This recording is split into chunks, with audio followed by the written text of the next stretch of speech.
It was a fascinating coincidence this week that just after Donald Trump was decrying the sad changes that immigration has brought to Europe, the descendants of immigrants were showing just how dependent nations like France, Belgium and, yes, England are on their contribution. It's an inconvenient fact that 15 members of the World Cup winning French team are of African heritage. So are half of the Belgian team, while 11 members of the England side are black or mixed race. It's obvious that immigrants have not weakened European culture, they have improved it. And I'm happy to see Brexiteers like Michael Gove now expressing regret for the way the Leave campaign could be seen as having stoked racially loaded fears about immigration during the referendum. But the reality is France, while enjoying the glory that immigrants bring, has for years been treating them like crap. And so have we. It's time to accept immigration is not a dirty word. It has enriched us all, and we all benefit from it.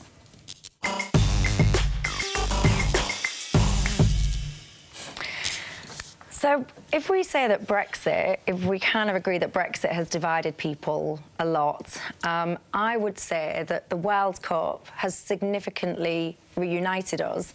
And I watched every England game in the pub, obviously, and I took great joy in seeing everybody came together, everybody. It didn't matter their race, their religion, their age, the colour of their skin, nothing mattered. Everybody had this common purpose. Everyone was united. Not the Scots. Everybody seemed happy. And I thoroughly enjoyed that. I really did. And there is a graphic, which will pop onto the screen now, that would show you what the English team would look like if it wasn't for immigration. And I find that really powerful. And I know that it would be down to 5 without immigration. So I do think that we've got an opportunity to capitalise upon the positive sense of being united at the moment. And I would like to see, I don't know how we do it, but I would like to see that bottled and taken forward. And of course, I know that there are some people that are racist and stupid, and I know that you're going to bring in something that shocked me to the core to think that there's people... In fact, should we go to that? Well, we can if you want to, if you finished your... because I want to... I want to... Yeah, please. Well, I mean, I think just to pick up on that and just give a bit of context, I think that you're right in what you said, that it has great potential to unite people. I worry for 2 reasons. One is 1998, France already won under Zinedine Zidane, of Algerian descent, French-born, and yet the problems in France weren't addressed. They continued unabated. Segregation and discrimination in France, I think, is probably worse than here. I agree. And I think actually in all of Europe, Britain's probably the better place to be. Yet, even here, people are feeling increasingly emboldened to speak like this. And this is actually very interesting, because it's the one week I wasn't on my show, and Kevin stood in for me, and this is what he had to deal with. I totally disapprove of the multiracial society. The England football team doesn't represent me at all. In fact, it represents everything that I'm against. Oh, I'm sorry you're missing out and being such a stick in the mud, Ian. We're a migrant country. The French Huguenots, Romans, German tribes, Irish. You're quite right. They were all white people. If you think is that your issue? Tribes that you're talking about. That's your issue? Well, of course. Do you want England to lose today? Yes.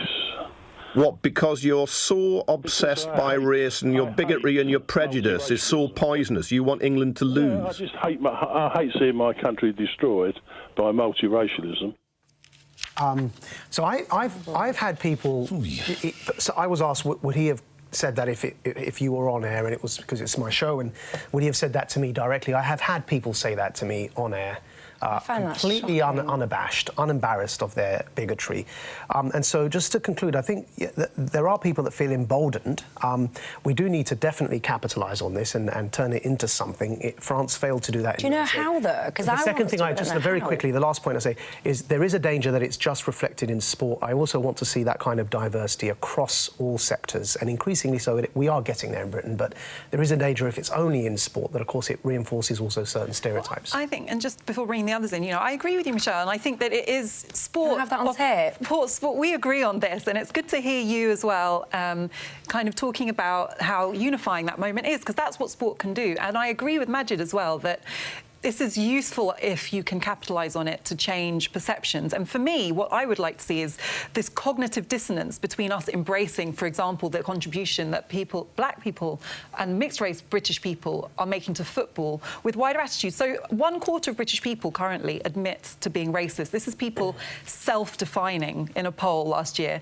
And there's loads of evidence. We've had conversations show before that we have these problems. In France, Macron has just decided to abolish race from the constitution. That might sound like a progressive move, but what it does is mean you can no longer measure the impact of race discrimination because you're denying that it exists as a concept, when France has terrible problems with racism and discrimination. So for me, the way to move forward is to take this and say, how can we actually be honest about the problems we have in society? France has always done forward, that. not dig our heads in the sand. Macron's decision was that he refused to reconsider the policy they've always had, and it's always been that. If you go back, I mean, there's an interesting quote from Jean-Marie Le Pen back in '96 when he said, after France had been knocked out the Euros, he said it's artificial to bring foreign players here and baptise them baptise the French team, though I could think of other names for them. They put an Algerian in to please the Arabs, a Kanak who can't even sing the national anthem, blacks to satisfy the Antilles.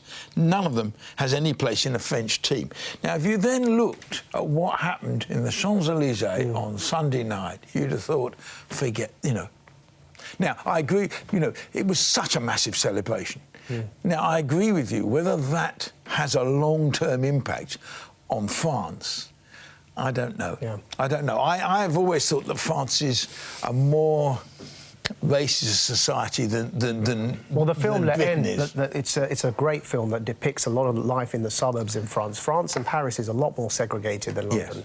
Can I just play some of your words back to you, Afua? I can't remember whether it was immigration or immigrants were being treated as a dirty word. I think immigration. Immigration as a dirty word. Just expand on that. What do you mean? Well, we've seen... if you do Windrush, come on, we all know. That was horrific. I'm not. I mean, Windrush, we was talk about it, but that's not what I'm talking about. Right. So I remember within, I don't know, the last 5-10 years, immigration being accepted as a problem per se, being something that only the far right said, to now it being all the mainstream parties, with the exception of Liberal Democrats, saying that immigration is a problem. But uncontrolled immigration is a problem, right? But nobody advocates uncontrolled immigration. OK, so it has to be controlled. Yes, but you see, what we've seen is going from talking about policies about immigration to how people who are perceived as being descended from immigration are treated in this country. Your introduction to our conversation should have had the word uncontrolled in front of immigration, because immigration isn't a dirty word. Uncontrolled immigration. But that's my whole point, Nick. People don't discriminate or distinguish. They treat immigration as a problem, and they treat people who look visibly like they're descended from immigrants as a problem. And they're not distinguishing.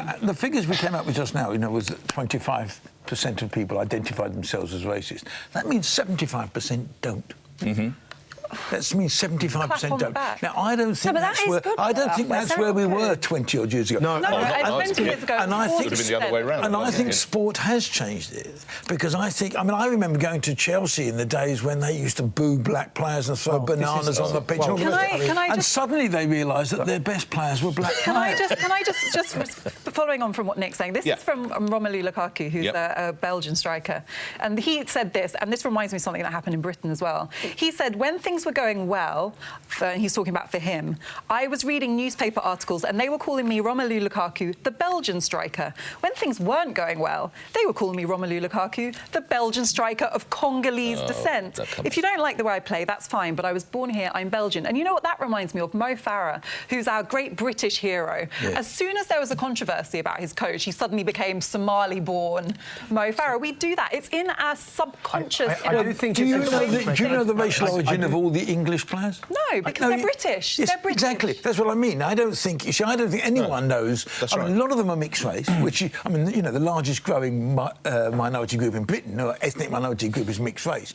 A lot of them are mixed race.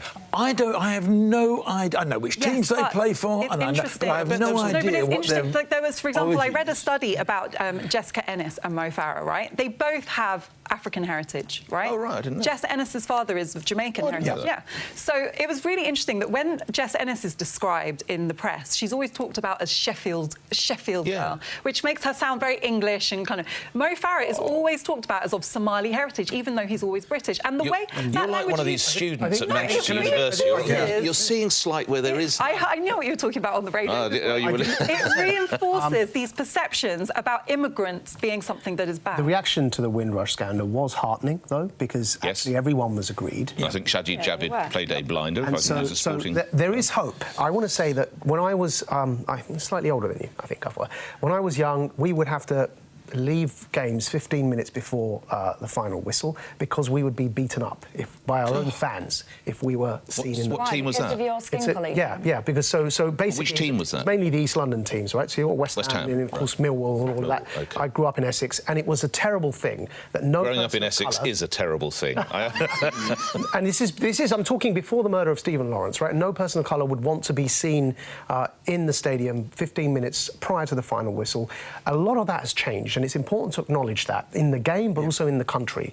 Because then, of course, when we acknowledge where progress has been made, and I think perhaps it is befitting to say that Britain is still, out of all of the European countries, the best place to be for people of colour and minorities. It genuinely is. But then, of course, there's a lot more to do as well.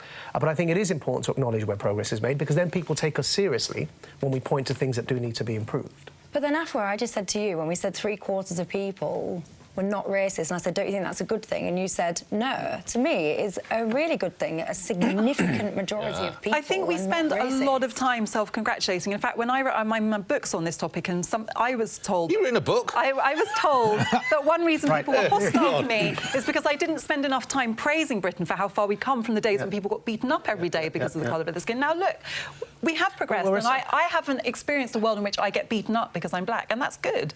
But I don't feel like celebrating that when there are still people being deported because of their skin colour, when 1/4 of people still self-define as racist, when 1/3 of people of black heritage experience discrimination at work. Why should we all stop and celebrate that? If you're the person who's experiencing it, the fact that 75% of people don't perpetuate that behaviour doesn't help.